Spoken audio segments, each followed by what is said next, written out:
go first this time, the A side, after winning in such dramatic fashion. I wonder actually if all this talk of how dramatic it was, how surprising it was, if you feel a little bit disrespected that maybe nobody listened to you because you did say in the build-up exactly what would happen.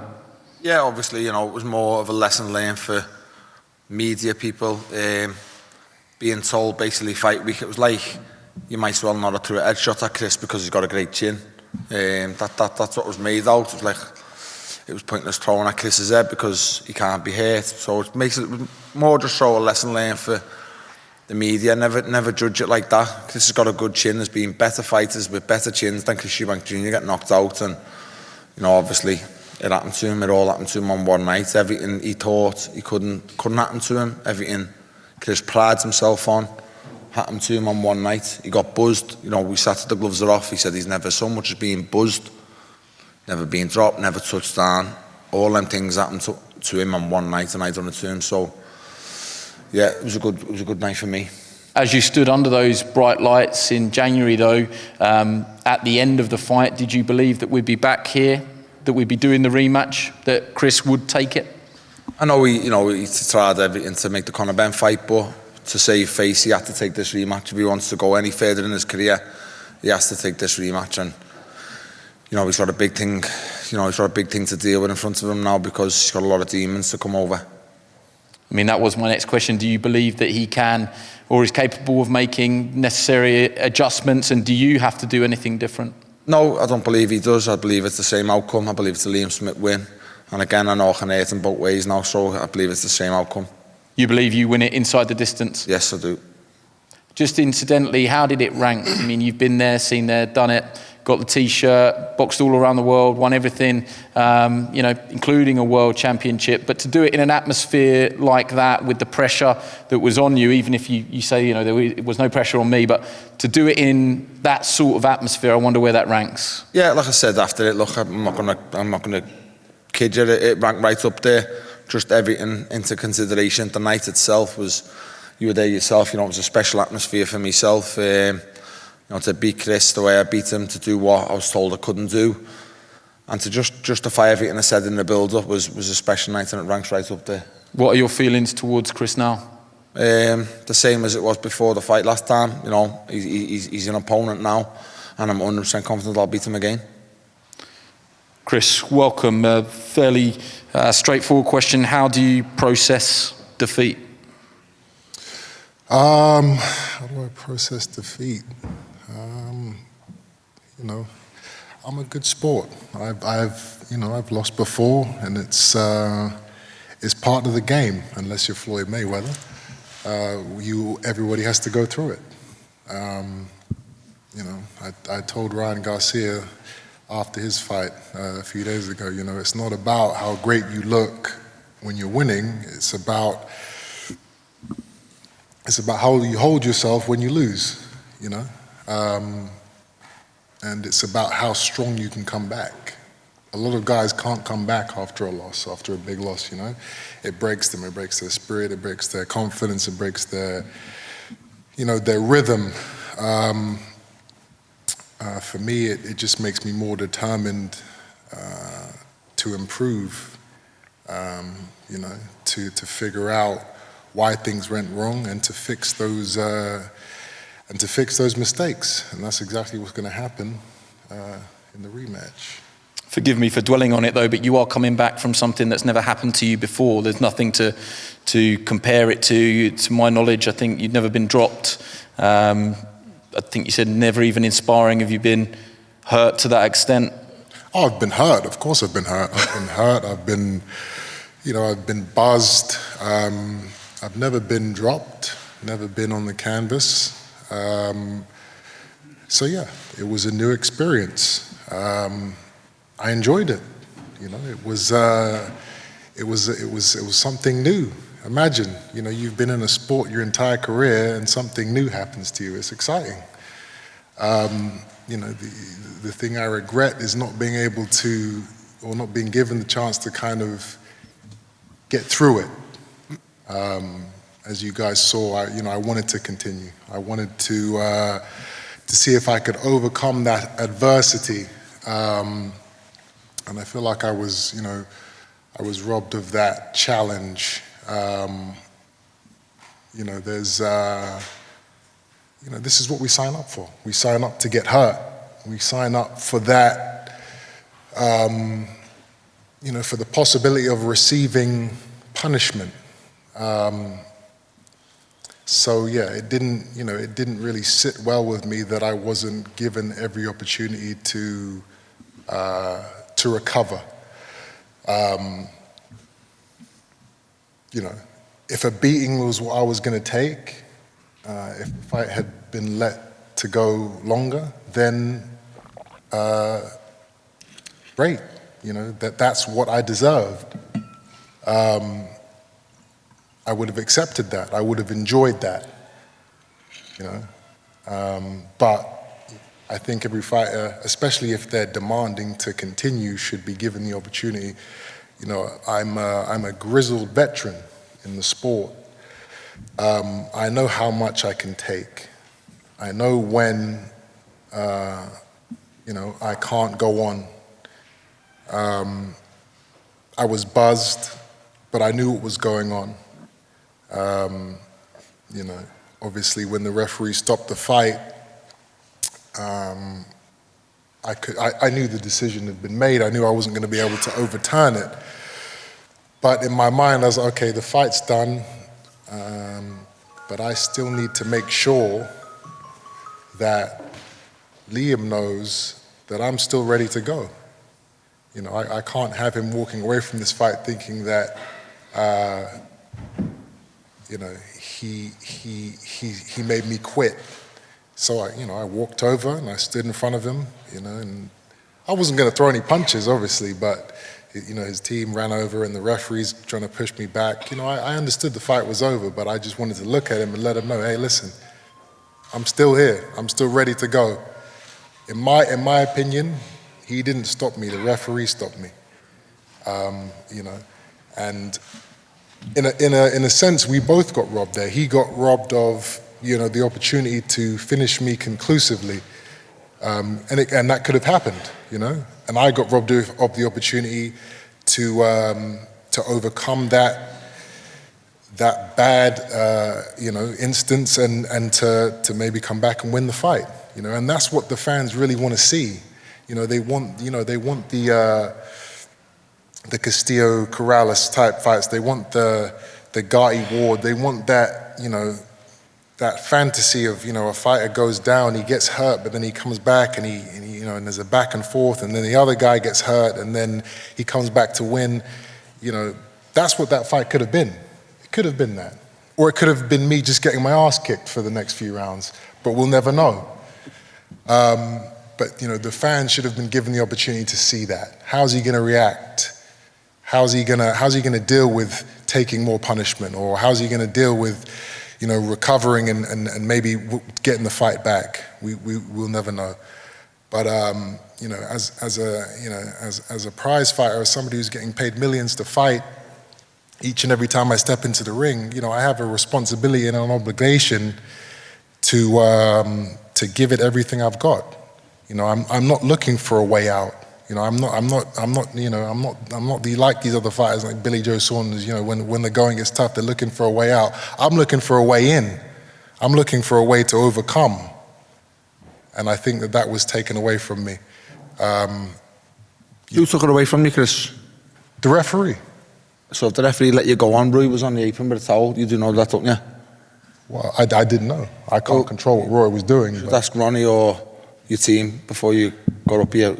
Roy was on the apron as well with the towel. So if the referee let you go on, Roy stopped it too. Well, Roy didn't throw the towel in. Whether he was about to do it or not is a different matter. I still haven't actually had the conversation with Roy about that. I didn't see what happened, but I will be telling Roy from now on, don't ever bring a towel to any of my fights ever again. Don't even worry about wiping my brow if there's sweat. Because like I said, as a man who's getting paid millions to fight each and every time he steps into the ring, I have a responsibility to take my beating if that's what is going to happen. this referee, he actually refereed the same fight where I fought Nick Blackwell. And he let Nick take, a hellacious beating over 10 or 11 rounds to where he ended up in a coma. And, Well, maybe he learned his lesson, Chris, because you was about to do the same. You couldn't. Well, maybe I was. Maybe I wasn't. Maybe I wasn't. Maybe he learned his lesson. Maybe he saved you from that. But the fact that, a referee can let a man take the amount of punishment that Nick Blackwell took, and then on the flip side, wave the fight off after a flash knockdown, it doesn't make sense to me. It's not fair, in my opinion. And it wasn't just me that was robbed, it was the fans too. A lot of people paid to see me get my ass kicked, and they were robbed of that. They wanted to see me take more shots, and they didn't get to see that. You got given your chance after the first knockdown, Chris. You couldn't walk. You walked 5 steps, you fell 5 steps forward, and he gave you the chance. It could have been stopped off the first knockdown, but you got given the chance you're asking for. You got given the respect because of your chin. Anybody else who stumbles 5 steps after being knocked down gets stopped on the spot.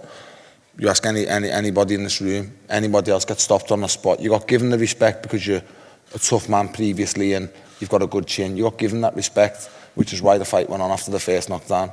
Okay. You know yourself, anybody else who does that dance you done gets stopped on that spot. Well, it wasn't a dance. I got up too quick because something like that's never happened to me before. And obviously it takes time for your body to resync. I was resyncing.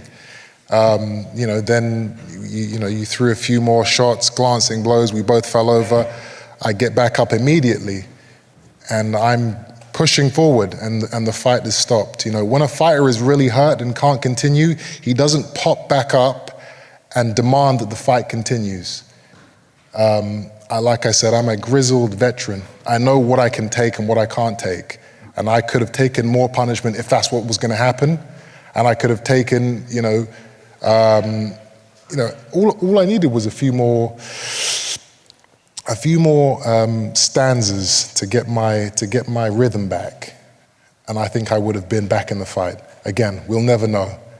But the exciting thing now is that we get a chance to run it back and to see if it wasn't just, a lucky shot, a lucky combination, a lucky elbow, whatever you want to call it. If you do it again, then my hat comes off to you. You are the better man, and there's no argument. But as of right now, I still believe I'm the better fighter. I think that is, I don't think that's an unfair thing to say when you dominated the first 3 rounds, which I believe I did.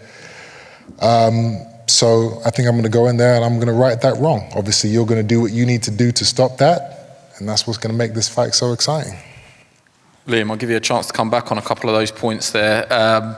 You were closer than anybody else, barring the referee. You saw, with your own eyes into Chris's eyes. So I'll ask you the question, was it stopped too early?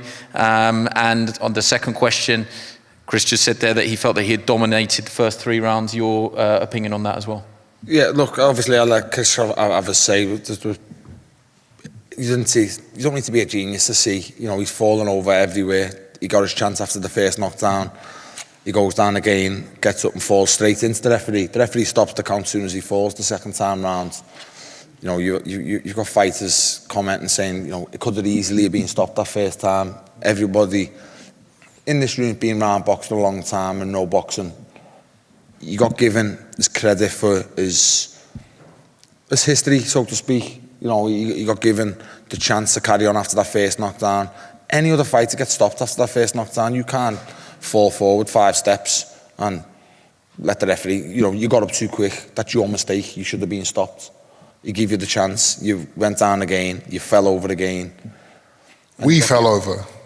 I fell over. I didn't. My bottom didn't touch no floor. I'm saying the second time we both fell over. That's what we didn't. You fell. I didn't fall. I didn't hit the floor. I didn't fall.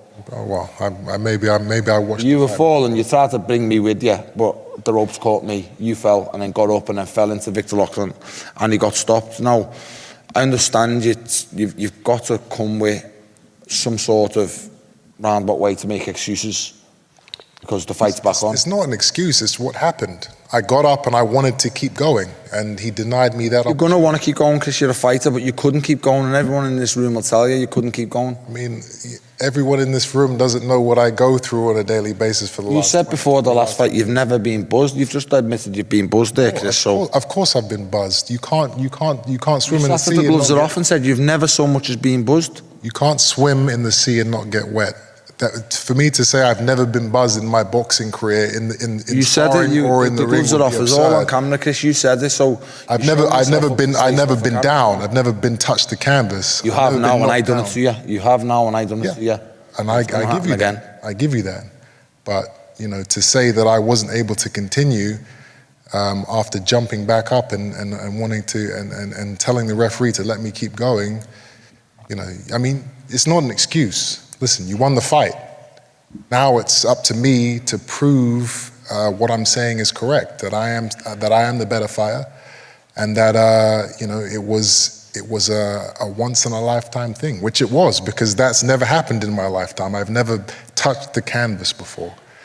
You did it. I give you the credit for that. And Chris, what part of that fight did you dominate besides 30 seconds in the third round? Well, I jabbed your head off for 2 rounds, and then I hit you with about 6 or 7 uppercuts in the third round. I was warming up, and then what did I do, Chris? Huh? And then what did I do? And then you want me to say it, don't you? You know what you did. And what did I do? You know exactly what you did. You know exactly what you did. And listen, I'm not mad at it. It's a fight. It was my fault. I should have, you know, protect yourselves at all times. I didn't do that. I let you get in and do what you did, and fair play to you. I can't knock you for that. It's a fight, you know. Our health is on the line. We're trying to feed our families here. Now you get another huge payday. You wouldn't have got that if I just gone there and blown you out. So absolutely, you know, I get it. I get it. It's you know, I'm happy for you, but make no mistake, you know, this next fight here, it's I'm going to be a different animal. You know, we're not giving you any chances this time. What can you do different, Chris? What's that? What can you do different? Oh, well, you guys are going to find out. I'm not going to give away my game plan. I got to keep you guys. Got your game plan wrong last time, Bruce said. Listen, my game plan was going swimmingly. You didn't land a shot. You know, you had Matthew Macklin on the commentary box talking about, oh, what a great overhand right. You know, those were some great shots. And you look at the replay and you hit my glove. You didn't touch me until that 4th round. I was having fun. I was enjoying myself. You're terrified, Chris. Can I ask you a question, a genuine question? Did you get knocked out in the build-up or anything? Did I get knocked out in the build-up? Yeah. What does that mean? Did you get knocked out in sparring in the build-up? No, I didn't get knocked out in sparring. Okay, that was just a question. What a strange inquiry that was. Because of how petrified you was of getting hit. That's not you. You're not usually like that, but you're looking away, you're blinking, you're closing your eyes every time I got near you. You were terrified. I mean, that is that's an absurd overstatement to say that I was petrified. Not really, because the first shot that wobbled you were looking at the floor. So I think. I mean, did I not want to get hit? Absolutely. I'm a good-looking fellow. I want to keep these looks. So you know, yeah, I was trying to avoid your punches as much as I could. Getting a few laughs today. He's brought a few cheerleaders with him today. And today. The issue with you is, I know, you know, when push comes to shove, and I said it before, you like to play dirty, and I knew that coming into the fight. So I thought, you know what? Let me try and stay away from the possibility of possibly getting cut or some stupid injury happening, because I want to be active. I want to fight again in 3 or 4 months. I didn't even need to be dirty with you, Chris. You were fucking easy. I didn't even need to be dirty with you. It was easy, huh? Yeah, 4 rounds was easy. I mean, listen, when you get hit with 6 or 7 uppercuts in a row, that doesn't look too easy to me, but hey. It's easy for me. I never had a mark on me. I usually get cut, and it was easy. I had a mark. I was at football the next day. I had a big welt on my eye there. What shot was that? What shot was it? You tell me. What shot was I mean, I've never had a welt like that on my eye before. I don't know if it was a shot. It was something. It was something. I don't know what it was. But let me tell you, paying him? How much is he getting paid, this fella here?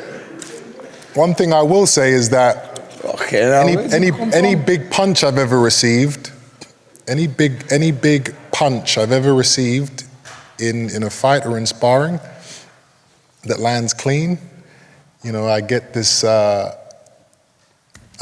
flash of white, and then I'm right back.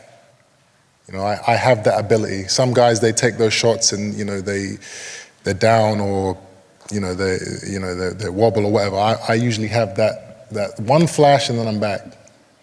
With what you did, it went dark for a split second. I've never had that before. It wasn't a white flash, it was a dark flash. So better get used to it, mate, because it's going to happen again to you. Well, you're saying it without saying, if you don't mind me interjecting, you're saying it without saying it. Are you alleging that Liam did? You know, there's plenty of talk about it online. Do you feel that he did land an elbow? Is that what there's no alleging. All you have to do is watch the replay. You know, it was a beautiful shot. I got to give it to him. It was great. The way he just, you know, snuck it in the middle of his combination. It was fucking beautiful. And it's my fault. It's not he shouldn't have done it, but it's my fault. Protect yourselves at all times. And I didn't do that, and I paid the price. But it's okay. I'm not going to pay it again. Let's bring in these two gentlemen here with the watching brief at the moment. Try following some of that. Boxer CEO.